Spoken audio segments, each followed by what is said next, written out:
চীনে সিনেমা দেখার অভিজ্ঞতাকে আরও আকর্ষণীয় করে তুলতে প্রেক্ষাগৃহগুলোতে আনা হচ্ছে নতুন উদ্ভাবনী পরিবর্তন।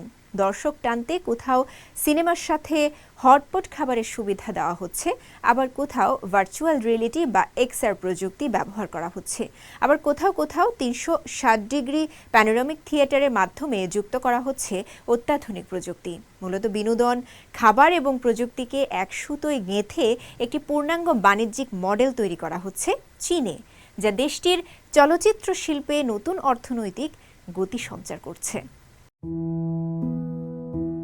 প্রথাগত সিনেমা দেখার অভিজ্ঞতায় আমূল পরিবর্তন আসছে চীনে। বর্তমানে দেশটির প্রেক্ষাগৃহগুলো কেবল চলচ্চিত্র প্রদর্শনের মধ্যে সীমাবদ্ধ না থেকে দর্শক টানতে অবলম্বন করছে নতুন নতুন উদ্ভাবনী সব পন্থা।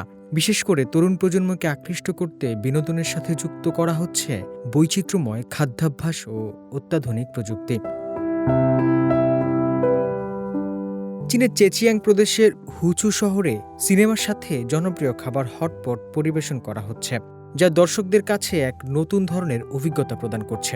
এই রেস্টুরেন্ট প্লাস সিনেমা মডেলের কারণে প্রেক্ষাগৃহের অফ পিক আওয়ার বা অলস সময়গুলোতে এখন দর্শকদের উপচে পড়া ভিড় লক্ষ্য করা যাচ্ছে।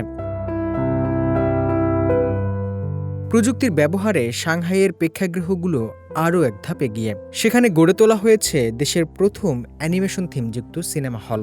এই হলগুলোতে যুক্ত করা হয়েছে এক্সআর, ভার্চুয়াল রিয়েলিটি এবং 360 ডিগ্রি প্যানোরামিক থিয়েটারের মতো সুবিধা, যা দর্শককে সিনেমার ভেতরে থাকার এক বাস্তব অনুভূতি প্রদান করে। এর লক্ষ্য হলো কেবল সিনেমা দেখানো নয়, বরং মুভি দেখা, আড্ডা এবং শপিং সবকিছুকে একটি পূর্ণাঙ্গ প্যাকেজের আওতায় নিয়ে আসা। বিশেষজ্ঞদের মতে সিনেমার এই নতুন রূপান্তর কেবল বিনোদন নয়, বরং চীনের চলচ্চিত্র শিল্পের স্থায়িত্ব এবং অর্থনৈতিক প্রবৃদ্ধি বজায় রাখতে বড় ভূমিকা রাখছে। এই উদ্ভাবনী ইকোসিস্টেম প্রযুক্তিগত উন্নয়নের পাশাপাশি বাণিজ্যিক পর্যটনকেও সমৃদ্ধ করছে। এর ফলে চলচ্চিত্র শিল্পে যেমন নতুন প্রাণের সঞ্চার হচ্ছে, তেমনি বাজারের চাহিদাও দিন দিন বৃদ্ধি পাচ্ছে। কেবল রূপালী পর্দায় ছবি দেখানোই নয়, বরং সিনেমা দেখা থেকে শুরু করে সরাসরি মতবিনিময় পর্যন্ত প্রতিটি ধাপকে এক সুতোয় গেঁথে এক অনন্য ও শক্তিশালী সাংস্কৃতিক বলয় তৈরি করছে চীন, যা বিশ্ব বিনোদন জগতে এক নতুন মানদণ্ড স্থাপন করেছে। হোসনে মোবারক সৌরভ, সিএমজি বাংলা।